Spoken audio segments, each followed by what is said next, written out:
Start with prayers. Namam Vishnupadaya Krishna Preshthaya Bhutale Srimate Bhakti Vedanta Swamin Niti Namine Namaste Saraswate Deve Gauravani Pracharine Nirvishesha Shunyavadi Paschatya Deshatarine Jai Shri Krishna Chaitanya Prabhu Nityananda Shri Advaita Gadadhara Shri Vasadi Gaur Bhakta Vrinda Hare Krishna Krishna Krishna Hare Hare Hare Rama Rama Rama Hare Hare ओम अज्ञानतिमिरान्धस्य ज्ञानाञ्जनशलाकया चक्षुरुन्मीलितं येन तस्मै श्रीगुरुवे नमः। वाञ्छाकल्पतरुभ्यश्च कृपासिन्धुभ्य एव च पतितानां पावनेभ्यो वैष्णवेभ्यो नमो नमः। अनंत कोटि वैष्णववृंद की जय। जगद्गुरु श्रील प्रभुपाद की जय। नितगौर प्रेमानंदे हरि हरि बोल। Okay, so till yesterday we had discussed that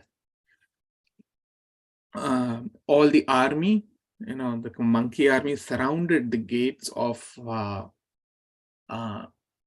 Lanka, and they have already buried the river, which was the trench, which was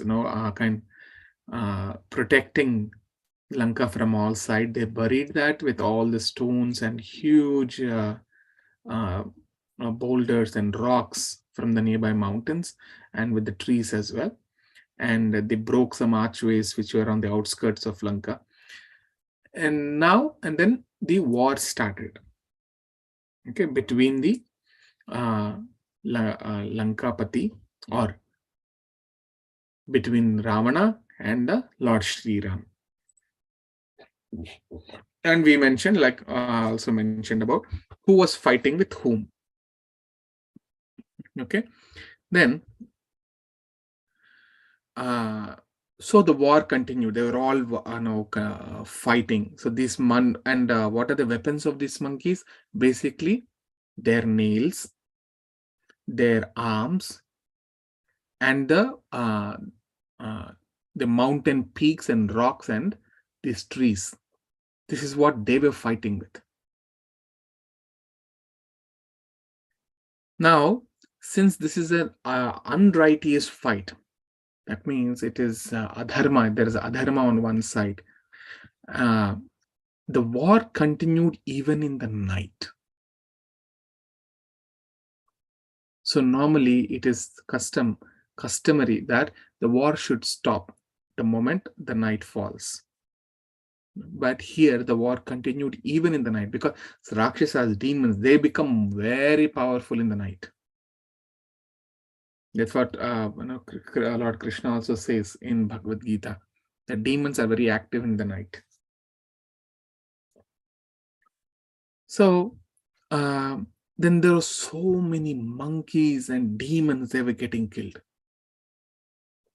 And nobody knew whom they are fighting, how they are fighting. Like, it became night. And nobody knows whom are they fighting with. So at night, they are basically asking each other, are you monkey or are you Rakshasa? Because it is dark. So then once knowing what they are, then they are fighting with each other. So when they were fighting like this, sometimes what happens, Rama was shooting the arrows at demons. And when he was shooting the arrows, a bright light used to emanate from the arrows of Rama. So it is a frequent, or sometimes the light would appear and sometimes it would, and most of the time it is dark. So at that time, all the soldiers, they see each other in that light, and then they were fighting. So now Indrajit, he came in that dark to fight.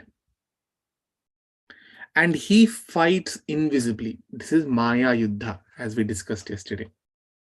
Okay, it is a Maya Yuddha. And Maya Yuddha itself, when we discuss about that, normally whoever does this Maya Yuddha, he becomes invisible, as Ravana did previously with Sugriva. So now Indrajit is becoming invisible at night. Imagine. It's very difficult to fight with him. Sometimes he goes behind the clouds and he hides. And Angada was fighting with Indrajit. And Angada's speed was so much that when Indrajit was visible, he jumped into Indrajit's chariot at once. He killed his driver and all the horses. Then all the sages and Rama, Lakshmana, they all praised Angada for his work. Then Indrajit became very angry and immediately he disappeared into clouds. And just he chanted another mantra. And with that, another chariot, which was now this chariot appeared with drawn by lions. So he embarked that chariot and again he went into the clouds. And he was fighting from that sky.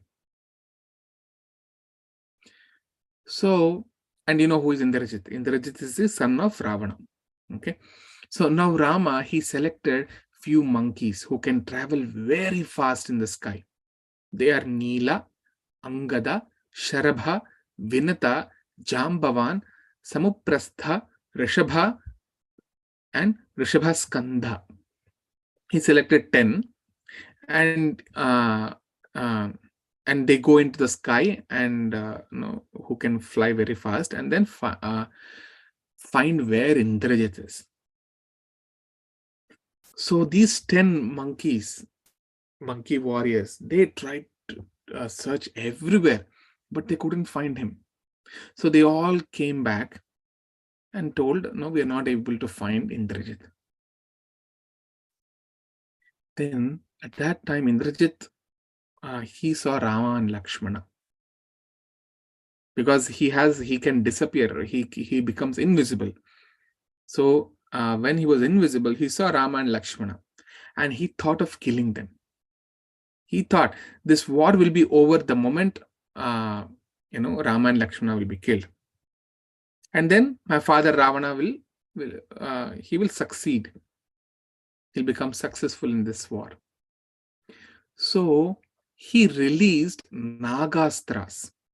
Naga means snake. Okay, these weapons are basically snake weapons. So when he released that snake weapon, it bound Rama and Lakshmana with various snakes. And immediately they fell down on the ground. So Valmiki Maharshi mentions they both fell down like wooden logs. And it is not easy even for sages and demigods to get relieved from Nagastra. And Indrajit, he is standing in the sky. He's recognized the places and from where all the people, the prominent leaders are standing and they are fighting. So Indrajit, he released arrows again to all those places, and further he observed Rama and Lakshmana, and he identified the places the places on the Rama and Lakshmana's body where after we release those arrows, that person will leave the body. Like what? Like head. He's bound right now. Rama and Lakshmana are bound. So if he releases the arrow to the head, to the heart, see, he identified 15 such places on Rama and Lakshmana. And as you know, both of them fell down like a log of woods, and they could not move their limbs. Then by the arrows of Indrajit, Rama and Lakshmana, they were hit and they were covered with blood. So the blood was oozing out of the bodies of Rama and Lakshmana. Now, no movement of Rama and Lakshmana was there, and they became unconscious. And you see, this Nagastras, what they do is they bind that person and they slowly inject poison into the body of Rama Lakshmana.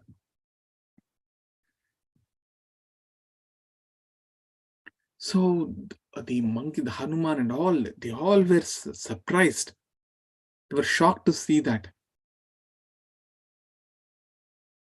And they could find out that Rama and Lakshmana, although they're unconscious, but they are living. How? Because they're breathing very slowly.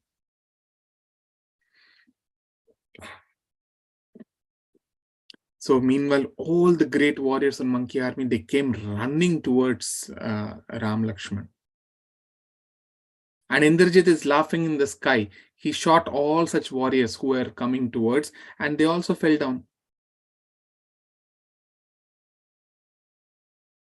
So looking at this scene, that our head, Rama and Lakshmana, they were caught, and all the warriors are getting hit by Indrajit. Some monkeys, they started fleeing back towards Kishkinda. Because now all the monkey army warriors, they were wounded. And now these wounded warriors, they came closer towards Rama and they are weeping.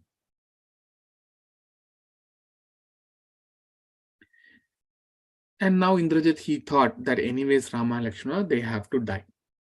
So he went back to Ravana and told that monkey army is weeping, Rama and Lakshmana are killed.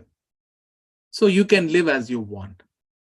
Then Ravana hugged him, embraced him, he kissed him on his forehead and said, Indrajit, you have done a great thing. So you go back to your quarters and you take rest.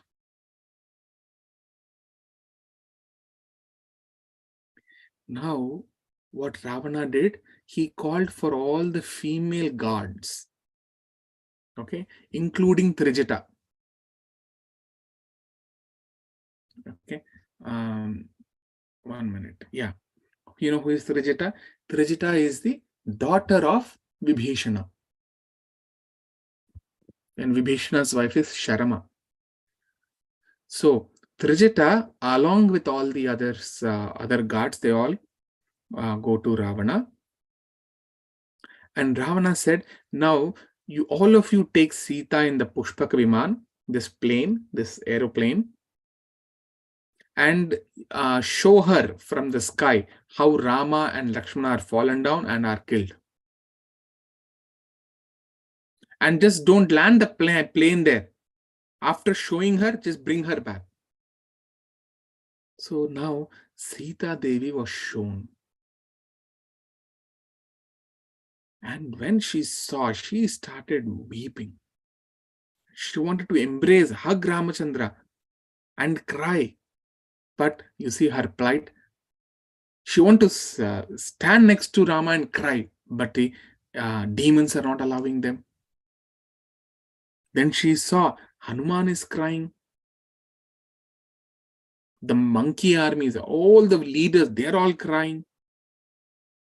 And she saw the Rama and Lakshmana immovable. Then they came back to Ashokavanam.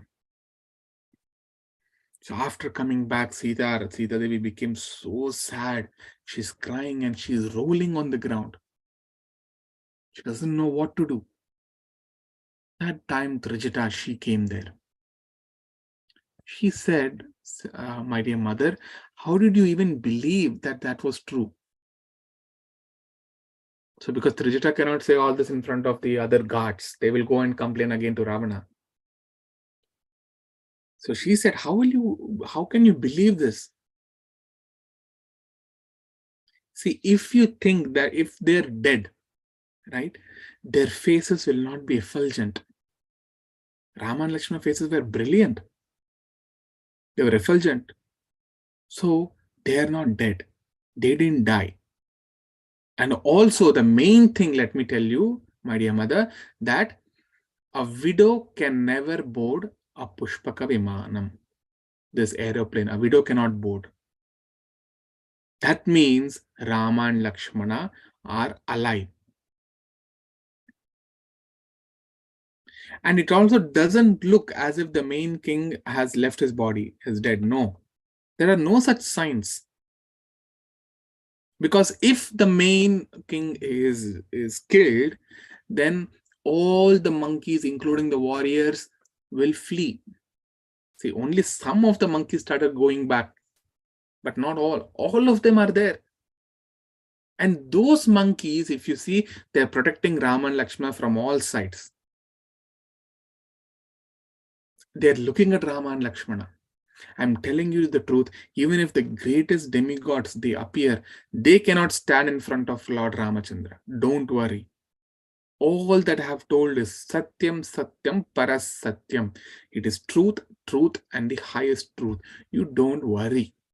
He cannot be killed. See, Trijata is giving all that assurance to Sita Mai.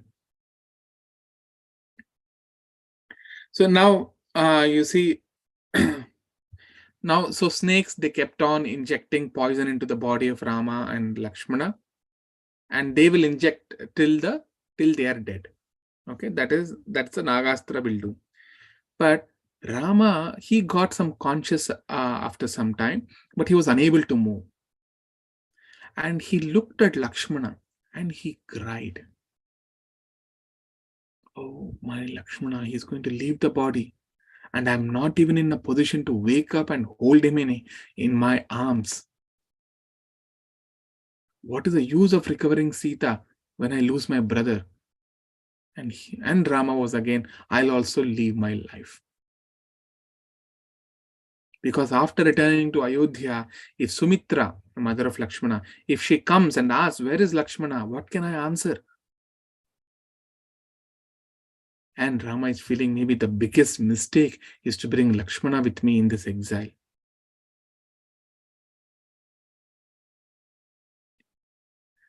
And now I'll be called as Mityavadi. That means someone who cannot protect their own kin.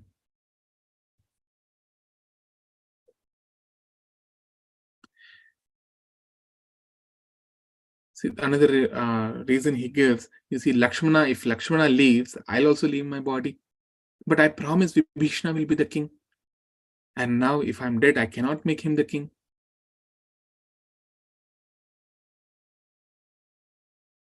So he was in total confusion.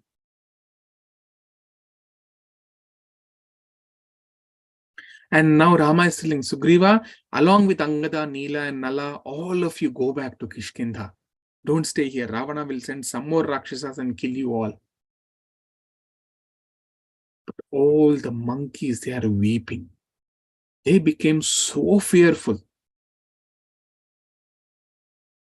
Now, as Vibhishana was running towards Rama and Lakshmana, all the monkeys were fleeing. They thought, again, it's Indrajit or Ravana who has come here again to kill us. Now, to control them, again, Sugriva was sent to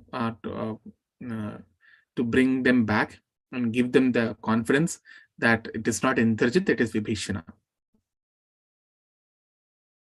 At that time, as this was happening, Sushena, he said that, see, demigods and demons were fighting in the past.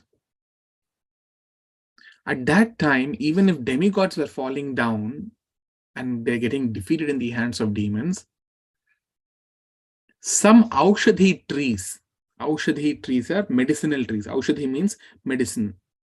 So medicinal trees like Vishalya Karni, Mrita Sanjeevani, Savarna Karni, Sandhana Karni, these medicinal trees revived the lives of those demigods. These medicines were created by Brahma and they were hidden. So Brahma hid them between Chandragiri and Dronadri mountains, which are near the Milk Ocean, Ksheerasagara. Right now, that mountain of herbs is in the mountain caves. If we bring them, you see where it is now? These Mrita Sanjeevani trees, Vishalya Karni, Savarnakarni and Sandhanakarni. Where are they? They are on a mountain called Sanjeevani mountain. And where is this mountain? It is not on this earth planet. Sushena is saying, where is it?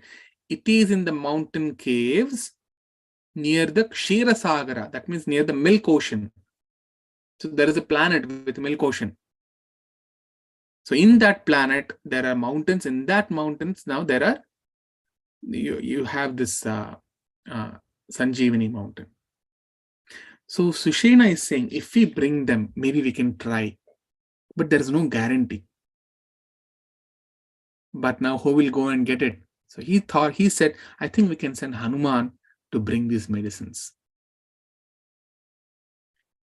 But as they were thinking about it at that time, it became very windy.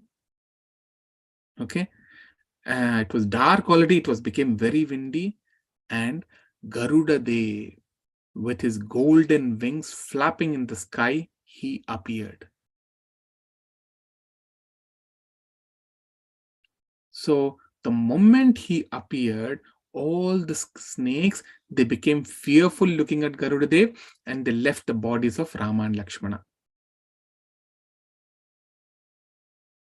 Then Rama Lakshmana, they regained their consciousness, and now because of Garuda Dev's appearance, they got twice the strength and the power now. Ramachandra, he thanked Garuda Dev, and because he is behaving like a normal human being, he asked, "Who are you? You exactly look like my father. Who are you?" Then Garuda Dev said, "My dear Ramachandra, I'm your dearest friend, Garuda. I'm so dear as your own breath moving out, and as if your breath is moving outside. I came here for the purpose of reviving you both. I always live with you. Right now, I cannot say more than this."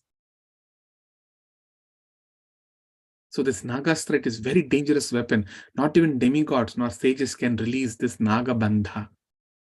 Bandha means bound. Naga is snake. So no one can get released from the bounding of this weapon. But don't worry, you'll be very strong and famous. I wish to take leave from you right now. But right now, don't ask me how we are related. You will automatically know in the future. So the situation now is, except the old people, women and children, all the Lanka, and he said,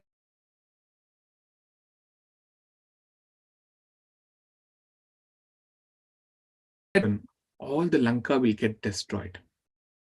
Then Garudev left.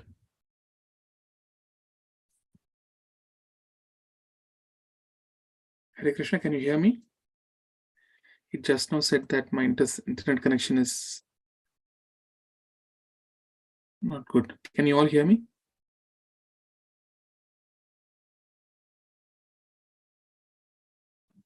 Yes, Prabhu, can hear. Okay, thank you.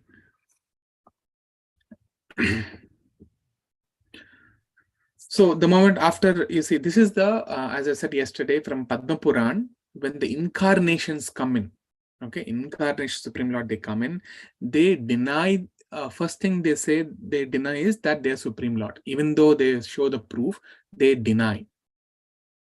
So like Chaitanya Mahaprabhu denied, then Ramachandra, he denied. All the incarnations, they deny that. And they live like a normal human being when they come. That is one of the characters of an incarnation. So after Garudadev left, all the monkeys at once shouted, "Jai Shri Ram." And then they all regained their energy, confidence, and the strength. So when they were saying that Jai Shri Ram, it was so loud that Ravana was sleeping in his chambers and he woke up. And he sent some spies to go and find out why they are all glorifying Rama like this. Then they all came back the spies came back and said, Rama and Lakshmana, whom Indrajit defeated, they are now back with twice their energy, their effulgence and power. All the monkeys are very enthusiastic now and they're ready to breach Lanka. Then Ravana orders Dhumraksha that you take your demon army and you start for the war.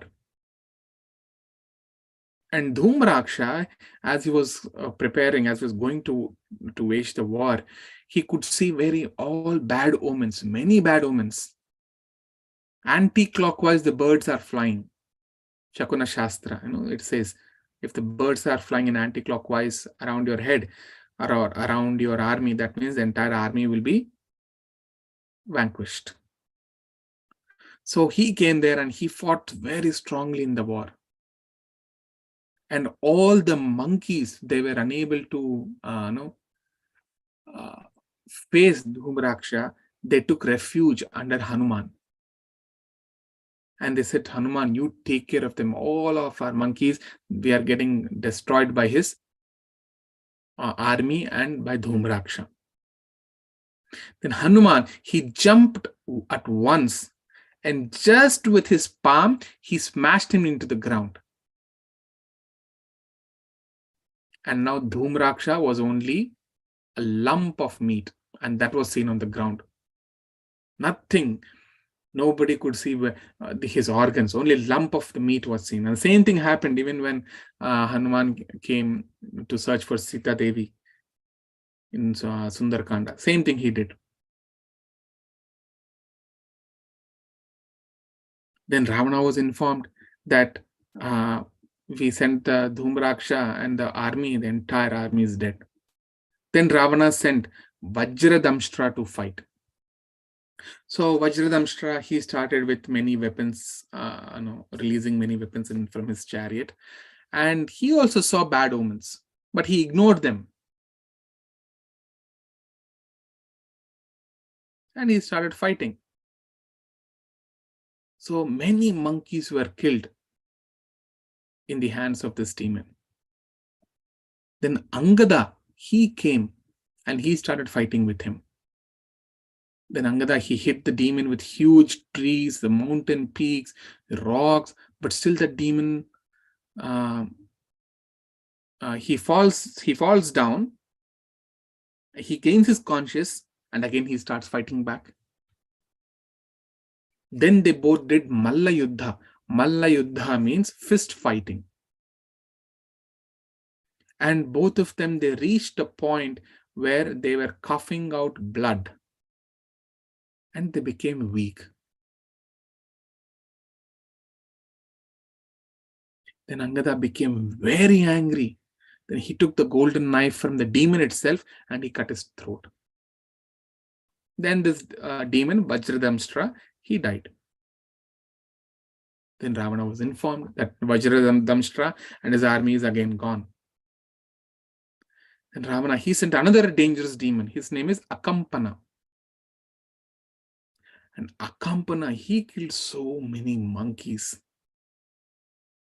He fought strongly in this battle. Hanuman, he took a very big tree and smashed over the demon. And with that blow, Akampana also became a lump of meat. He died. Then all Akampana's army, they screaming and they ran away back into Lanka. Now Ravana came to know Akampana also is dead. So then the next morning, this was happening throughout the night. Then there was some gap. And in this gap, monkeys, they all started reviving. And the next morning, Ravana, he personally went to see how much of army is left over. His own army, how much of was left over. So he became very worried. Why? Because whoever is going, they are not returning. The only one who has returned is Indrajit. And he's seeing still the monkey army around Lanka. It looks like an ocean is surrounding this Lanka. So he called Prahastha. And he said, either myself or Kumbhakarna or yourself. Prahasta is the army chief of of Ravana, or in Indrajit or Nikumbha. No, we should go and we should take this task. No one else could undertake this task. So now what you go and fight. And to boost his confidence, he's saying, see, don't worry. All these demons died because they don't know how to fight properly. But Prastha, you are the army chief. You know it very well. You know, these monkeys are very unsteady. They're misbehaved. They're fickle-minded. And they cannot tolerate your sound. So just with your sound, they will flee. And at that time, Rama and Lakshmana, they will be left over alone. And they will be without any support. So you can easily capture them and bring them here. So the war is over. So don't worry. You go and fight. See, this is he still not able to measure the strength of Rama army. He's still saying, oh, it is so easy to fight them. Even though the truth is hitting his face, he is not ready to accept. See, this is the nature of a demon. Okay, even if the truth is shown, demon means don't think that it is only a person outside, someone who looks very demonious. Okay, these demons are very handsome and beautiful. They are very see, anyone who is bodily conscious, so much bodily conscious, and they don't care about reviving or using this human life to go back to Godhead. They're all demons. The people who don't have any culture or any sense of goodness, all demons. So if you see anyone like this, even if the truth is hitting their face, and they have overconfidence. Oh, no. But this thing will not happen with me. All demons. So now Prahastha is talking. He said, my dear Ravana, you have respected me so many times. You have given me various gifts and you put me in this post. So definitely I will go. And he says one sentence. He said, just like how a homa dravya is offered into the fire during yajna, like that, I will sacrifice my life in this yajna of war. What does this mean? What is homa dravya? The ingredients which are used for the fire sacrifice. And whatever ingredients which are used in the fire sacrifice, once it is put, it will only get burnt into ashes. You can't reclaim any of those ingredients back from the fire pit. So in a way, he's saying that he knows that he will also die. But Ravana does not like to hear that. So he's telling in a way that no, this war is like a fire sacrifice.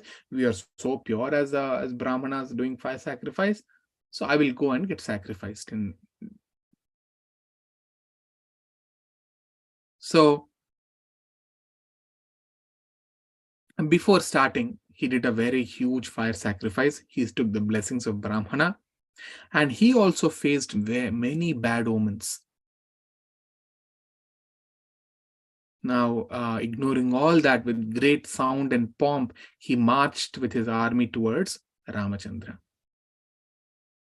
Now, Rama looked at his army and he asked Vibhishana, who is he with a very huge body coming with a great speed along with such a large army? Then Vibhishana says, he is the head of 2/3 of Ravana's army. He is a demon who is very powerful. He is skilled in the use of mystic weapons and is very valiant. He is the demon whose name is Prahastha. He is the army general of Ravana. He has mountain-like body. He fights with great valor. So Ramachandra and Lakshmana, whenever they have got doubts, immediately Vibhishana says, "Oh, he's so such and such person. These are his strengths. These are his weaknesses."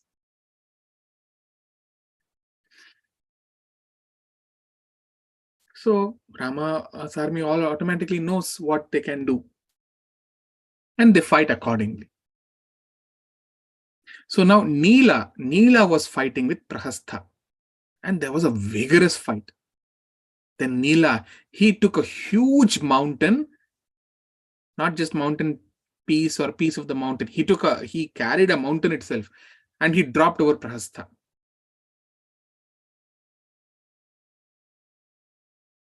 And immediately Prahastha became a lump of meat below that rock.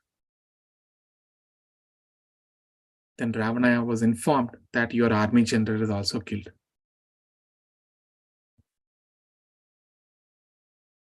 So now Ravana said, okay, now I think I myself have to go. We'll go and face. So now Ravana himself, for the first time, he's coming to fight. So as he was approaching, Rama asked again Vibhishana, who is that coming with the white umbrella? And I see there are so many umbrellas behind him, with so many elephants, camels, army, weapons, and he's making such thunderous sound. And then Vibhishana says that there is another demon, Akampana, maybe there are another Akampana. He's coming on elephant with copper-colored face. Behind him is an Indrajit, who is born by, he has got a boon from Brahma that he can fight even in the clouds. And that's how he defeated Indra. And from that time, Jita means to win or to conquer. And Indra is the demigod of heaven. So he named himself that he's Indrajit, the one who had conquered Indra, defeated Indra. Then the other demon, his name is Atikaya. He has a very big body. He's a great archer. He's a mighty warrior and has a great strength. Then this demon is Mahodara. He fights on an elephant. And the bells which were hanging from the elephants, it was so noisy that the monkeys, they couldn't bear the sound. Then he's Pishacha. He fights riding on the horse. He's very strong and powerful. Then he's Trishira. Trishira means he has 3 heads. Shira is head. 3 means 3. So Trishira, he looks like a mountain, you see. Then he's Kumbhasura. He has broad chest. He fights by bow and arrow.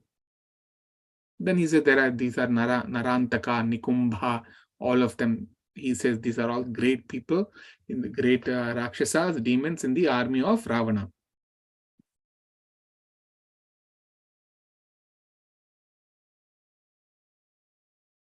So now Rama saw Ravana and said, my goodness, this Ravana is beaming like the sun with his rays. I have never seen any other person on Earth or any celestial planets.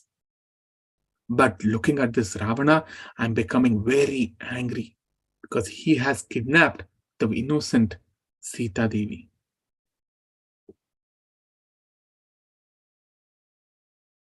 So then Ravana, he took a spear and he threw over Sugriva. So it hit Sugriva and Sugriva fell down on the battle. Then Gavaksha, Gavaya, Sushena, Rishabha, Jyotimukha and Nala, they all rushed towards Ravana, taking various mountain peaks, rocks and trees. And if you remember Ravana, how many heads he has? 10 heads. 10 heads and 20 hands. So it is like 20 people fighting. So Ravana very easily, with his 20 hands, he defeated them. Then he killed thousands and thousands of monkeys there. And at that time, all the monkeys, they came to Ramachandra and they pleaded to Rama that they are not able to fight. And they took shelter of Rama. So as Rama was about to go, Lakshmana came and said, "My dear brother, let me go first. I'll kill him." Meanwhile, Hanuman, he went to fight with Ravana. Because Hanuman said, "I'll not be captured by any astra or shastra." So he told to Ravana, "I'll not be captured by any astra or shastra. I'll just kill you with my fist." So then Hanuman, he gave a blow to Ravana. And Ravana, he became little unconscious. And he moved a little on his seat, on the chariot. You see, the same Hanuman, just with one blow, there are demons who became a lump of meat. And with much harder strength, when he hit Ravana with his fist, Ravana, he became little unconscious and he moved little on his seat on the chariot. You see the power of the strength of Ravana. Now, after gaining consciousness, Ravana, with his fist, he hit the chest of Hanuman. And Hanuman, he revolved in the air, he fell down and he became unconscious. So now Nila, looking at this, he started fighting with Ravana using his bow and arrow. Ravana destroyed all the arrows in the midair. Then Nila, he became very tiny monkey. And Ravana was unable to aim an arrow at him. Then Nila, he jumped on Ravana's flag, then on Ravana's hand, then onto his bow, his crown, and onto his jewelries. Imagine, small insect is crawling all over your body and sometimes you cannot catch because of its speed. Like that it became. And Ravana got very angry. And Ravana, he invoked a fire into his arrow and he released this Agneya Astra, a weapon of fire. And when these astras are released, they are aiming to one person basically. And those astras, they will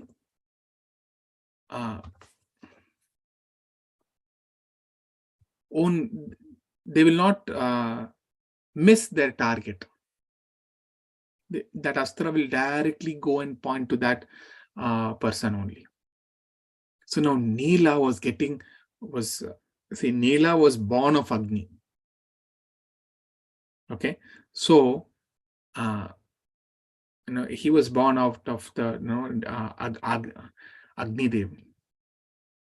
So he was wounded by that astra, and he was coughing blood, and he fell down on the battle. So since Nila is Agni's own son, Nila, he didn't get killed. If you see Nila is the one who has killed Prahastha, the army general of Ravana. Okay. So then Lakshmana, he started fighting with Ravana. Then Ravana invoked the Shakte Astra and he released on Lakshmana's chest. So Lakshmana, he tried to counteract Ravana's Astra, but it was of no use. Then Shakte Astra, it hit Lakshmana and Lakshmana fell down on the earth and it made him unconscious. So now Ravana, he got down his chariot and taking the advantage of the situation, and he had the intent of taking Lakshmana back with him. So he tried to lift Lakshmana and Lakshmana was half conscious. Immediately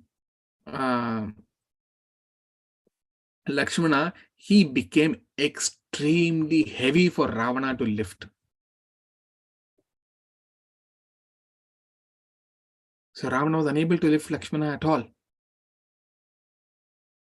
He's thinking, with all my energy, I can lift this entire earth. But how come I'm not able to lift him? You see, who is Lakshmana? He's the Adisesha, Anantasesha's expansion, Sankarshana. And Sankarshana is the one who is holding all the planets on his hoods.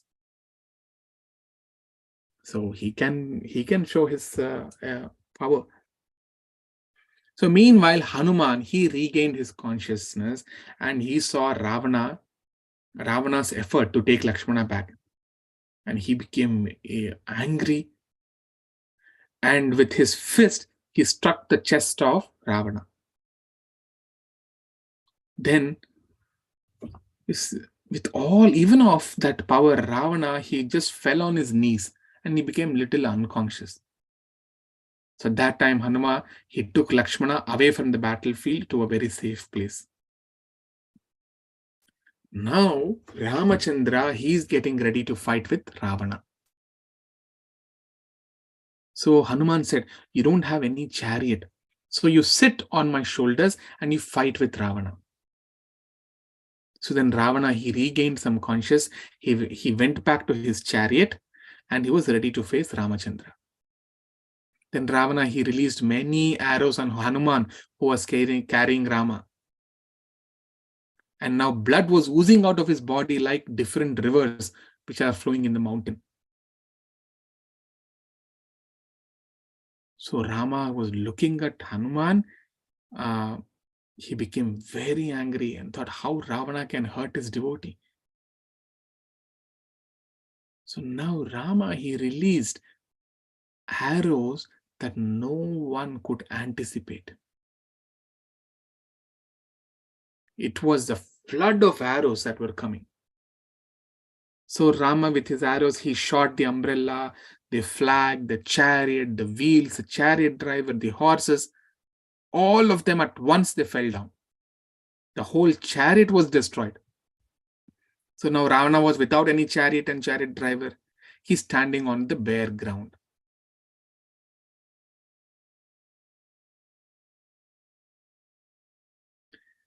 Then Ramachandra, he released an arrow on the chest of Ravana. And with the effect of Rama's arrow, when it hit the chest, Ravana could not tolerate the pain. And he could not even hold the bow in his hand. He was already half consciousness.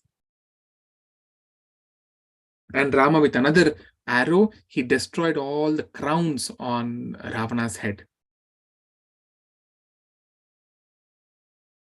Then Ravana, without any weapons in his hand, without the chariot and crown, he stood still and he was looking at Rama. Nothing is there. So if Rama wanted to kill, he could have killed him right away. But Ramachandra did not kill him.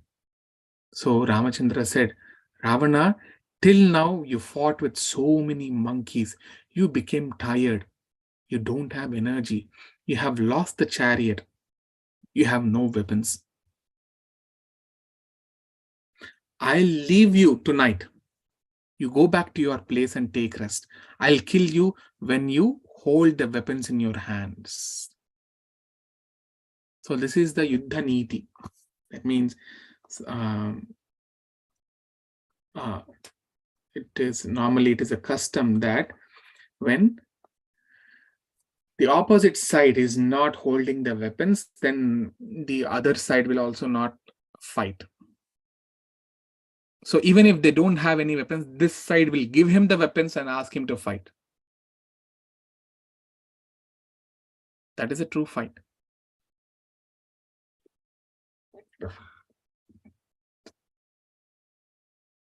So now Ravana went back to his Lanka walking. But he did not take 10 steps in front towards Ramachandra. That could have saved him. He walked so many miles to go back to his Lanka, but he didn't put 10 steps. Rama is right in front of him. So Ravana was filled with shame that he was defeated in the hands of Rama, and then he returned to Lanka. So all the sages, demigods, Varunas, Siddhas, Charanas, they became extremely happy and they were in joy. They glorified Ramachandra. This is the first time they are seeing Ravana as depressed and being defeated in a war like this. So Ravana, he went back to his room and he started feeling very bad. He thought, I was able to even defeat Indra, but today I was defeated by Rama.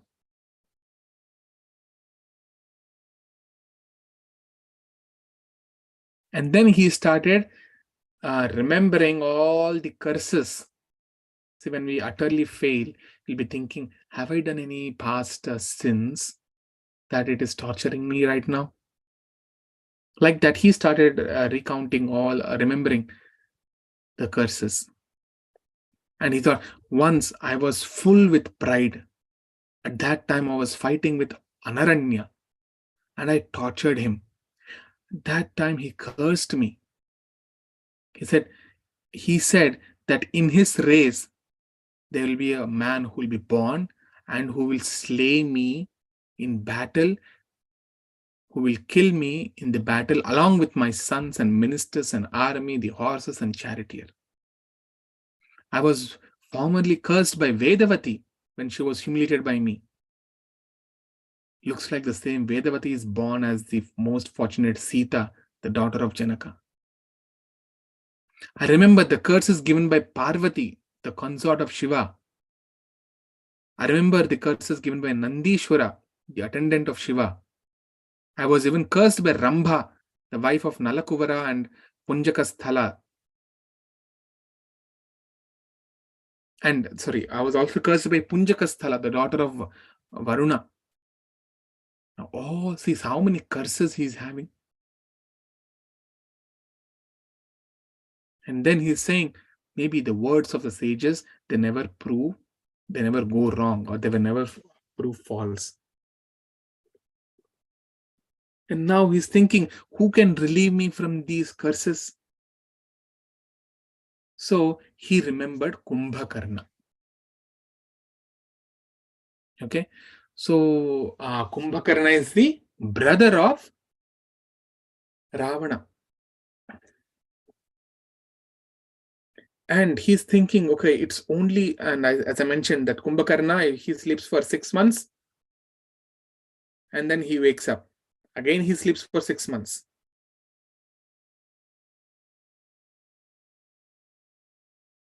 So, Kumbhakarna was actually, before he became that big body and all, he was already born with a huge body and all the power. He did a great penance to Brahma, and he did ask some boons. And later on, with that boons, with that power, what he used to do, he used to eat only. He used to complete all the time eat. So the demigods became afraid. They went to Brahma and said, if this is the way, if Kumbhakarna continues like this, then whatever you have created in your day, everything will be finished in 2 days of Kumbhakarna. That means he eats the sages, the animals, the trees, everything. So demigod said, there'll be no creation left at all. He'll complete, devouring all of your creation in 2 days. So then Brahma said, okay, he will go into eternal sleep.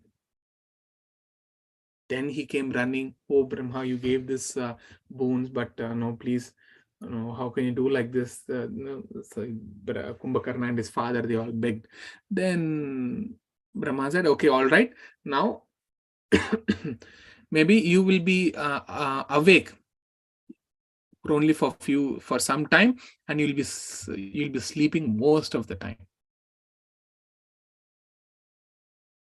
So that's why he sleeps for 6 months and be awake for a few days. Again, he'll sleep for 6 months.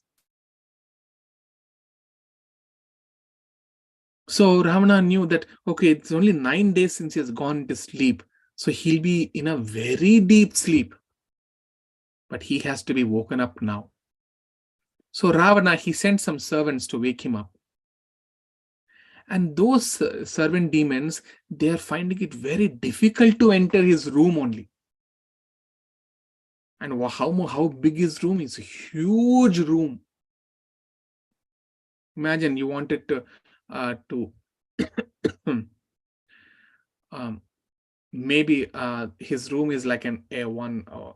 Imagine a room which can have the biggest airport in US. That is the dimensions of his room.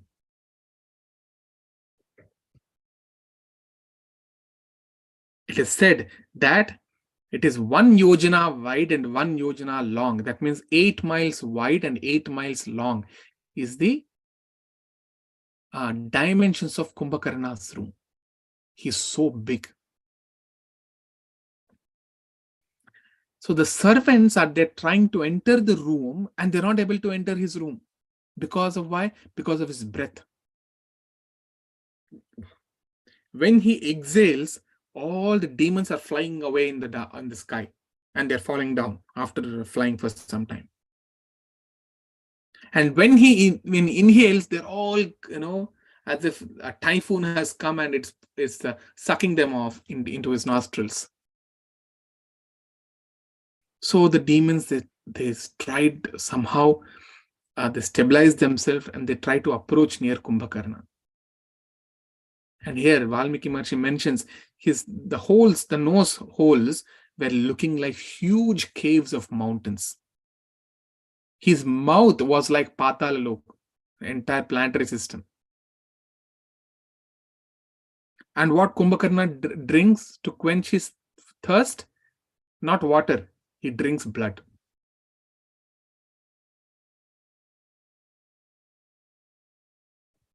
So now these demons, they piled up a great mass of wonderful food with meat of deers, buffaloes, the pigs. Because when they are brought in, the moment he wakes up, the first thing he will do is eat. No achara, no culture, no taking bath or brushing the teeth, nothing. The moment he wakes up, he has to eat. So they kept everything ready, but he didn't get up. Then the demons, they placed huge pots of blood, various kinds of meat in front of Kumbhakarna. No use.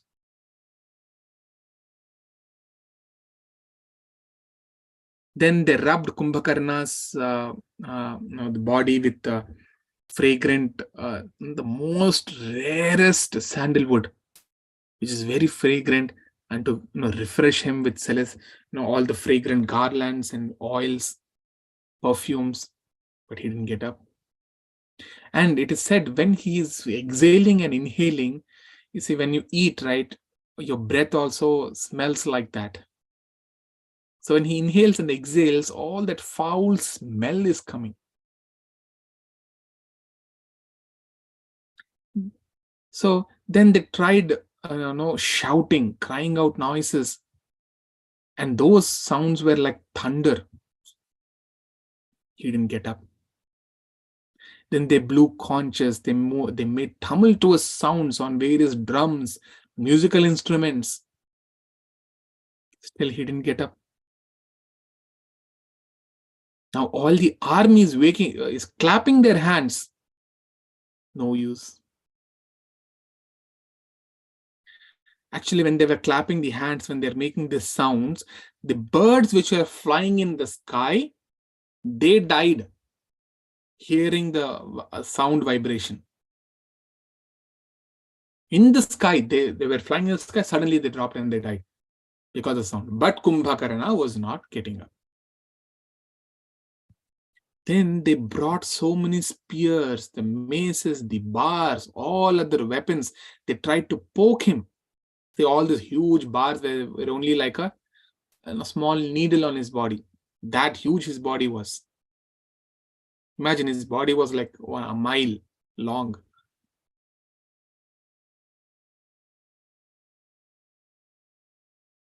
So they tried to poke him, hit him, wake him up. No use. They began to beat the drums, the cymbals, kettle drums, trumpets. They tried to do all this next to his ear. And when they were doing all this, he slept even more nicely, even more soundly. When a nice music is played, no, it was like that. Then they brought horses, camels, donkeys, elephants, and they were beating these animals with sticks and whips and thongs so that they run on Kumbhakarna's body. Imagine how big the Kumbhakarna's body is, that the elephant is being released on his body to run.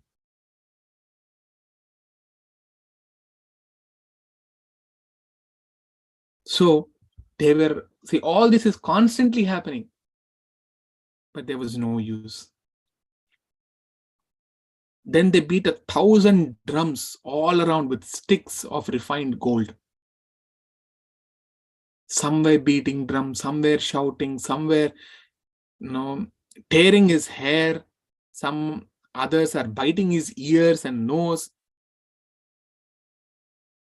Some are pouring water, huge containers, pitchers of water into his ears.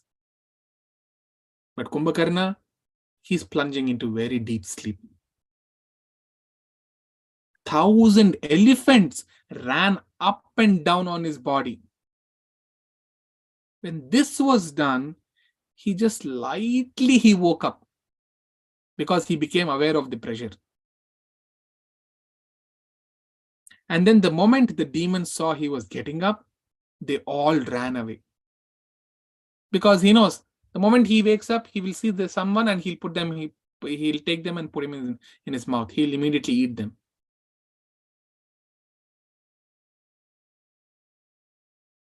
So he got so much of disturbance. His sleep was disturbed. And now Kumbhakarna woke up. And he stretched himself. His arms, just his arms were like mountain ranges. We have this mountain range in US. What is that called? Canyons, Grand Canyons. It runs through so many thousands of miles. The canyon, the range, the mountain range. So his hands were like mountain range. That long it was. And when he yawned, it looks like as if an entire earth can fit into his mouth. So now that he has woken up, he has to eat. And his eyes are still closed.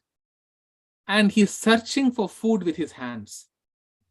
Then he saw there was a pile of meat like mountain. He ate it. He drank blood from how many, thousands of huge vessels.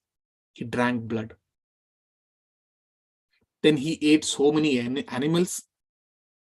So now Kumbhakarna was a little satisfied of his hunger.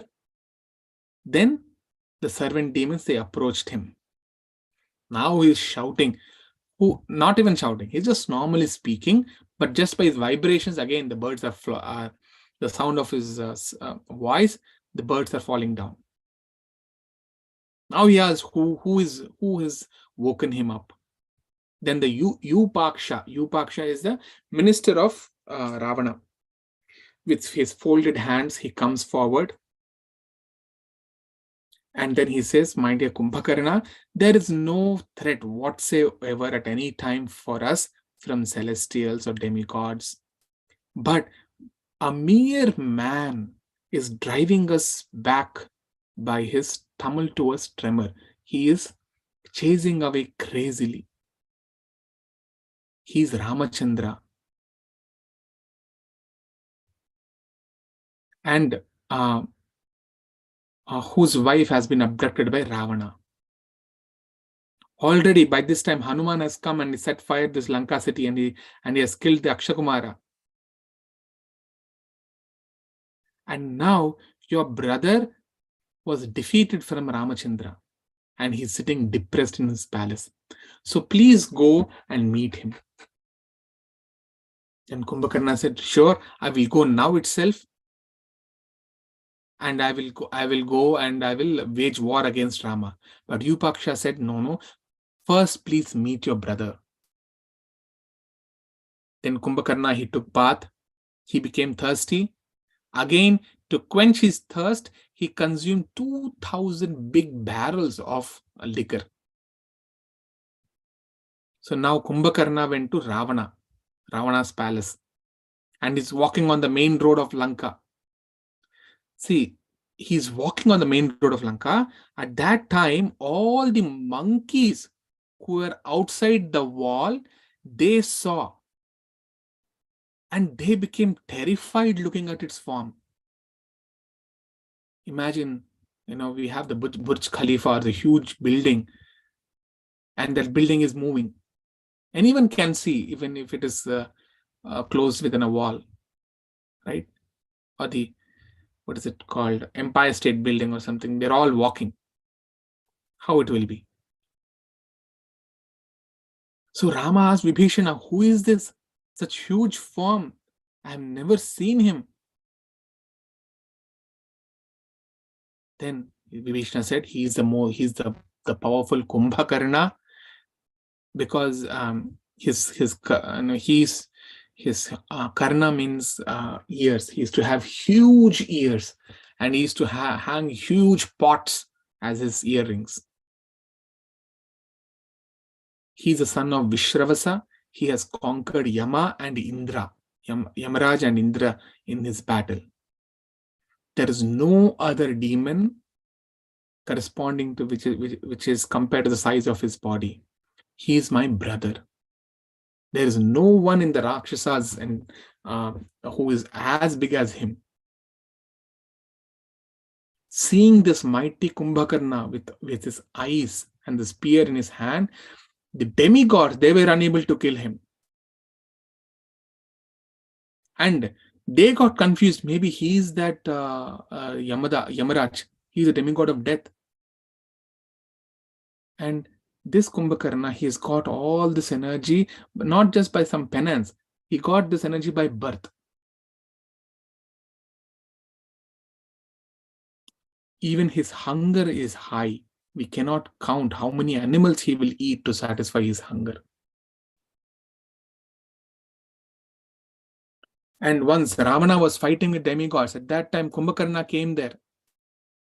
And Indra, he took his Vajra Yuddha, that means the most powerful weapon which he had. He hit his chest. But when he hit the chest, Kumbhakarna, he just thought he scratched his chest as if it was itching. Kumbhakarna didn't bring any weapons with him. And he pulled out the tusk of Airavata elephant. Airavata elephant is the carrier of Indra. So he pulled the tusk, and with that tusk, he hit Indra's chest. So Indra was shaken by this blow, and he was burning with rage. And Indra, with all the demigods, they went to Brahma and said, my dear Brahma, if we will all die from Kumbhakarna, you will create the population, all the creation you will do, and he will eat them all. So your creation is just for his eating only. So on hearing these words of Indra, Brahma, the great grandfather of his entire world, he called for the demons, and he also saw Kumbhakarna along with them. Just seeing Kumbhakarna, Brahma was frightened. So Brahma cursed Kumbhakarna, you will be sleeping apparently like a dead from now onwards. But Ravana, he felt bad, and he told, my dear Brahma, he is born in your lineage, Pulastya Brahma. He's the grandfather of Ravana. So he's like, it is like cutting a golden tree. He's a very nice kid. Very small, very cute kid. Then Brahma said, all right, then he will sleep for 6 months and he will wake up for 1 day.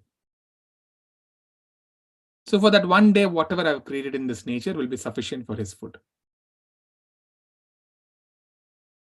So now looking at that form of Kumbhakarna, many monkeys, they ran away till the Setu bridge, the bridge on the sea, ocean bridge.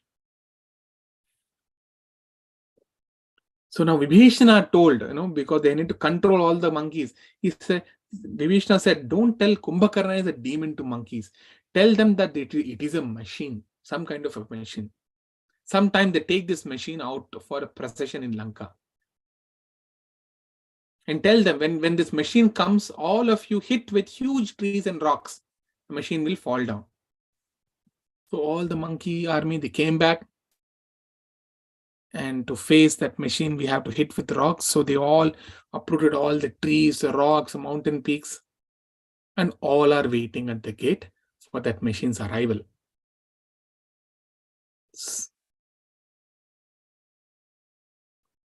Then Kumbhakarna came to Ravana and he paid obeisances to his brother. Then Ravana said, a huge calamity is falling upon us. So you have to help me by killing Rama Lakshmana. Then Kumbhakarna laughed and said, see, my dear brother,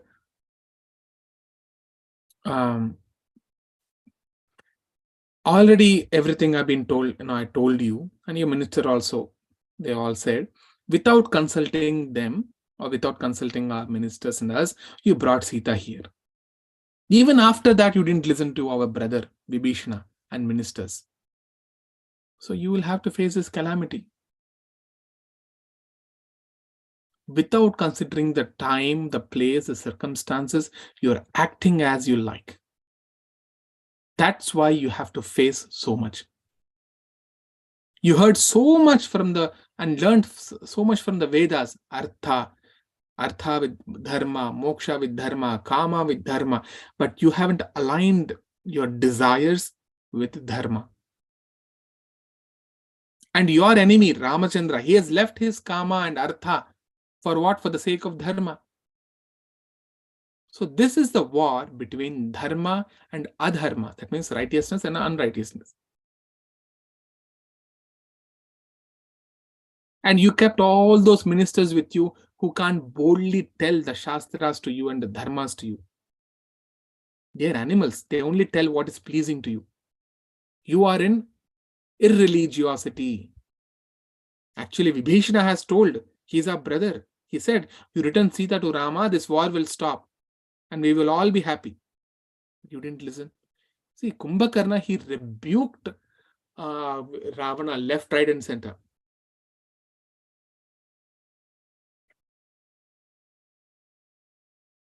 Then Ravana got very angry and said, why are you wasting your energy to tell me all that? Don't you know the elder person like me is like your guru and father? Don't dig out the past. Don't tell me what I have done. Whatever is done is done. It is past.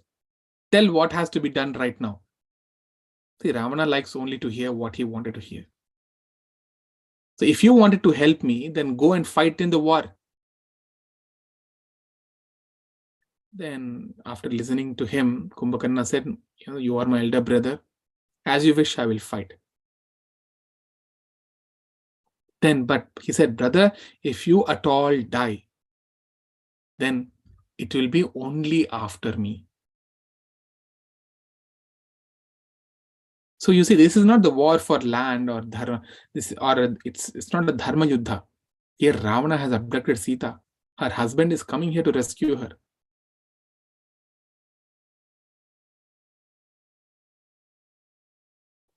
So you see, these many people and relatives are dying, but Ravana, he's very firm on satisfying his desires. He has lost his army generals. So many demons he has lost. All the big leaders in his army are lost. Whoever is going to the war, they're not returning. And Ravana is not caring whether he will lose sons or brothers or ministers. It is fine if they all die. But his desires have to be satisfied. Now, you see, Mahodara, who was there in the same assembly, he got up and said, this Kumbhakarna, he spoke so much, but Ravana, you are a king. You got a lusty desire. So your dharma, your righteousness, what is that? It is your duty is what? To satisfy your desire. So you got Sita, and your dharma is to enjoy with her. Our dharma is to make sure that your senses are satisfied. You see, these are kind of ministers who is around Ravana. So Mahodara is saying, you send us with 20,000 army, we will hit Rama and we'll kill them.